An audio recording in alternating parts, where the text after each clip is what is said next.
Hello everyone, welcome back to my channel. आज हम बात करेंगे कि किस तरह से वर्किंग स्टूडेंट सीटेट क्लियर कर सकते हैं। जैसे कि मेरे साथ हुआ था। हम जब बीएड क्लियर करते हैं या फिर अपना डीएलएड क्लियर करते हैं तो सबसे पहले हम प्राइवेट जॉब करते हैं, ठीक है। तो ऐसे बहुत सारे हम स्टूडेंट्स होंगे जिनको सीटेट भी क्लियर करना है और अपनी जॉब भी नहीं छोड़नी है, ठीक है। तो आपका प्लानिंग क्या होगी, आपका सिलेबस क्या होगा, आपका स्कोरिंग सब्जेक्ट क्या रहेगा, तो आज इन सब पे बात करेंगे, ठीक है।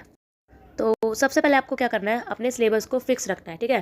फिक्स रखने के साथ साथ आपको स्मॉल स्टडी स्लॉट में पढ़ाई करनी है। जैसे कि आपके पास टाइम है ही नहीं, आप बिज़ी हो, तो आपको 1 घंटा कैसे भी करके निकालना है दिन में।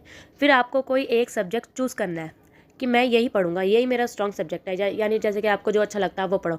आपको पैडागोजी अच्छा लगता है पैडागोजी पढ़ो, आपको ईवीएस अच्छा लगता है आप ईवीएस पढ़ो, ठीक है।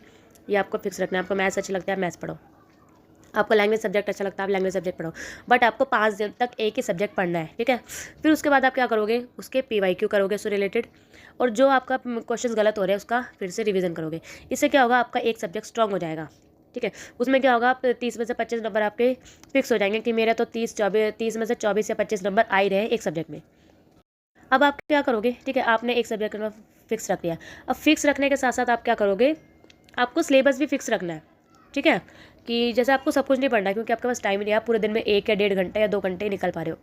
तो जैसे कि आपने फर्स्ट वीक में अपना सीडीपी उठाया, तो सीडीपी में भी आप सब कुछ नहीं पढ़ोगे। जैसे कि थ्योरीज पढ़ोगे क्योंकि इंपॉर्टेंट होती है, इंक्लूसिव एजुकेशन और लर्निंग थ्योरीज, और क्लासरूम बेस्ड क्वेश्चन आते हैं जो कि ईजी होते हैं। उन्हें हर जो स्टूडेंट होता है, जो टीचिंग कोर्स कर रहे होते हैं, उन्हें ईजिली करने आते हैं इसको, ठीक है। वो सब कर लोगे आप। फिर आपको क्या करना है, आपको सेकंड सब्जेक्ट पे आना है। जैसे कि अगर आपका सब्जेक्ट ईवीएस है, पेपर 1 के लिए आप पढ़ रहे हो, तो आप ईवीएस पढ़ोगे, ठीक है। उसको हाईलाइट करोगे वहीं पे ही, नहीं तो आप छोटे छोटे नोट्स बना लो।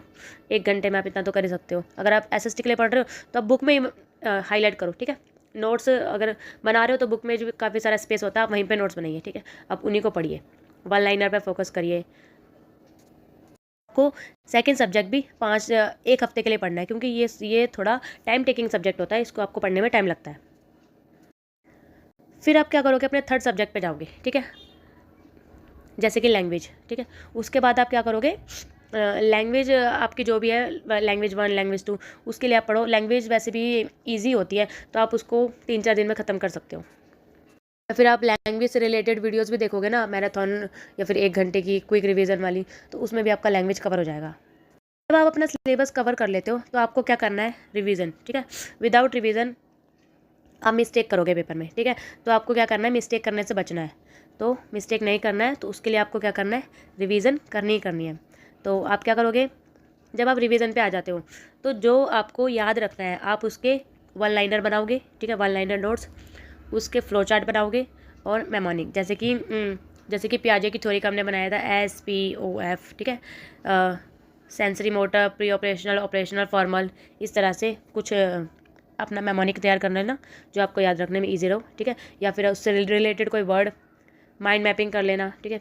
इससे क्या होता है, माइंड जो होता है ना वो अच्छे से उस टॉपिक को याद रखता है।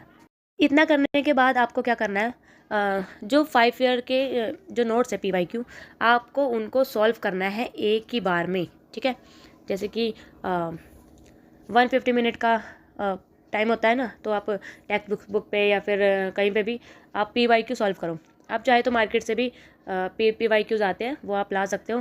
क्योंकि क्या होगा, आपका एग्ज़ाम ऑफलाइन होगा तो आपको प्रैक्टिस भी ऑफलाइन ही करनी है। इससे अच्छा आप क्या करो, 10 ईयर लेके आओ, उसमें सॉल्व करो, फिर आप देखो कि आप कितना स्कोर कर पा रहे हो।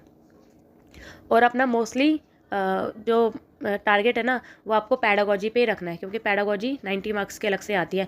क्योंकि CDP तो आती है, लैंग्वेज में भी पैडागोजी आती है, जैसे Hindi pedagogy, maths pedagogy, EVS pedagogy, 15-15 number की हर सब्जेक्ट में आएगी।